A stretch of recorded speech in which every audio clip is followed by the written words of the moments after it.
Dobry вечер. That's good evening in Russian. My dream to learn a foreign language and travel the world changed my life. Growing up in Baltimore, I didn't have much access to opportunities, but early on, my mother decided that she wanted to change the trajectory of my life, and so she enrolled me in Catholic school. I remember standing in the auditorium the first day of school, and to me, it seemed like it was not different from any other first day of school. However, I was in my checkered brown skirt and my yellow butterfly collar skirt, my brown socks, and my black and white saddle shoes. I loved those saddle shoes. That day did not seem different until I met my French religion teacher. I remember as she sat there talking to us about God and Scripture, I really wasn't paying attention to what she was saying at all. I was more intrigued by the drawl of her words and the thickness of her accent. I remember after class that day, I said, "Can you teach me all about French and tell me more about your life?" And every day after that, she would say, "Salut, Tiffany." I remember that day very vividly, and it was that day 28 years ago that my dream manifested. I wanted to learn French, go to Paris to meet a handsome young man to marry, and we would study and learn about other cultures and travel the world. Have you ever dreamed such a dream? I mean, maybe something a bit more interesting than learning French, but have you had a dream, and do you still believe that those dreams can come true? And I'm not talking about dreams that happen in your sleep. I'm not talking about the physiological process that happens when your unconscious mind combines with your conscious experiences. No, I'm talking about a dream. The desire to relish in an experience that amazes your mind or memory. I believe dreams are at the core of who we are. They're more than hopes and wishes. I did not learn French that year or the year after. However, when I went to high school, I still had a dream to learn a foreign language. I remember sitting there in orientation, and we were tested and placed into our tracks, mine was the business track, and so we had to learn 4 years of a foreign language. I remember sitting in the guidance counselor's office thinking about my French teacher. "Salut, Tiffany," she would say. And so as I walked into the guidance counselor's office, I remember standing there proudly yet firmly saying, "I want to study French." To which she replied, "French is not an option in the business program." So I cried a little bit to myself, and no one could understand why I was so solemn. I felt like the opportunity to learn a foreign language and travel the world had gone. So I just asked, "Well, what can I study?" She said, "Chinese, German, Russian." I said, "Fine, I'll take Russian." Not knowing that an opportunity was being presented to me. So I didn't grab onto it with eagerness or excitement. I just said, "Okay, I guess I'll study Russian."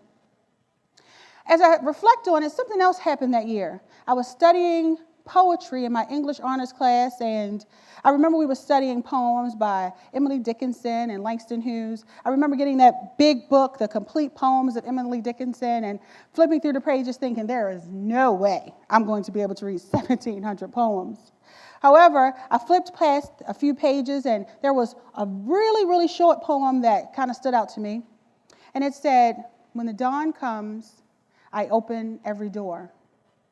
Or like a bird, like a feather, like billows, like a shore." I knew exactly what Emily meant when I read that.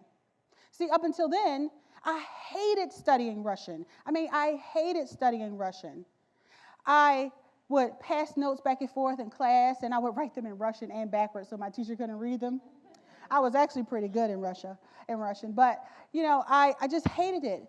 But from that day on, I thought, open every door. So that semester, I paid attention, and I got an A in Russian class, and I remember the next semester, my teacher said to me, "Hey, if you have satisfactory grades, you can go to Russia."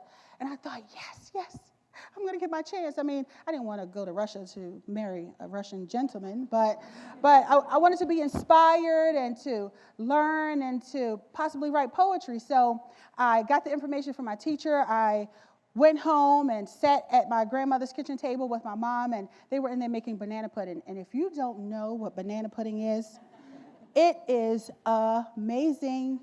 It's bananas and cookies and a creamy custard. And so I didn't know what to say. I finally just blurted it out. I want to go to Russia. I thought I had been working hard. I finally started to love Russian, and I was met with so much negativity. My mom said, well, what if something happens? My grandma said, well, what if you get sick or hurt?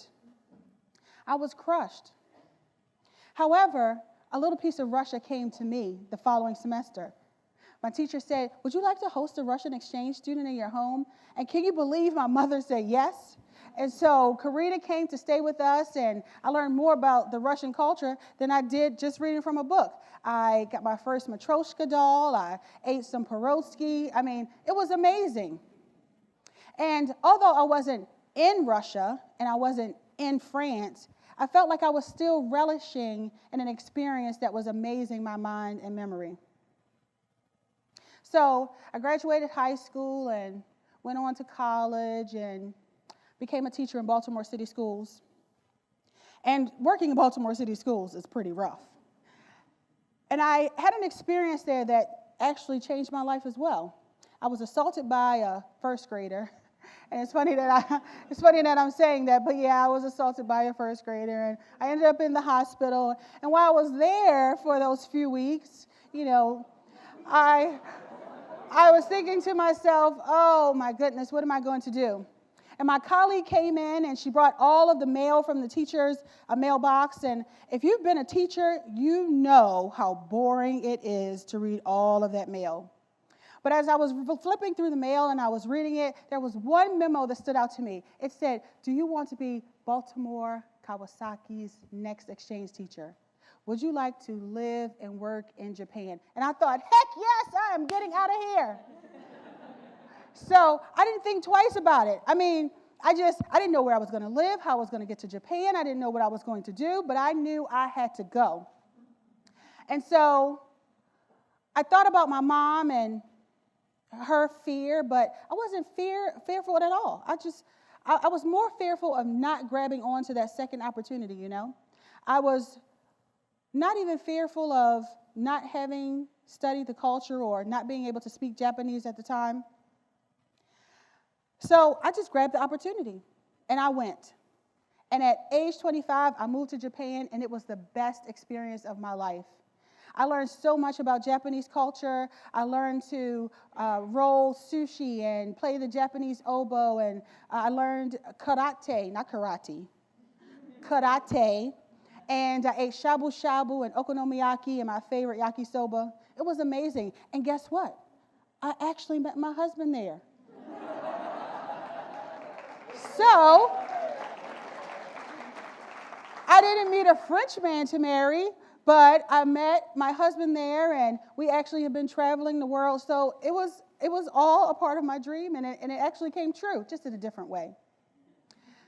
While I was there, I also earned my master's degree and became an instructional technology specialist, and I kind of gained my love for technology there. And in that experience, I was able to travel the world more, meet more people, and learn more about culture. So it's not that my dream was deferred or that it didn't happen. It just happened in a different way because I was grabbing onto those second opportunities. That dream actually helped me to be here today. As a master trainer for Microsoft and instructional technology specialist, I had the opportunity to talk to global leaders on education and technology and science at the UN. You heard it right. The United Nations in New York City. And so from that experience, I was invited to speak with you here today. There's a poem that I keep with me at all times by my other favorite poet, Langston Hughes, who my son Langston is also named for.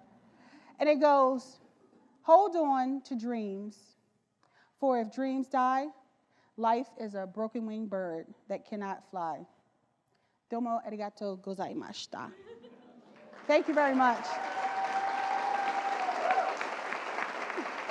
Tiffany Thompson, everybody.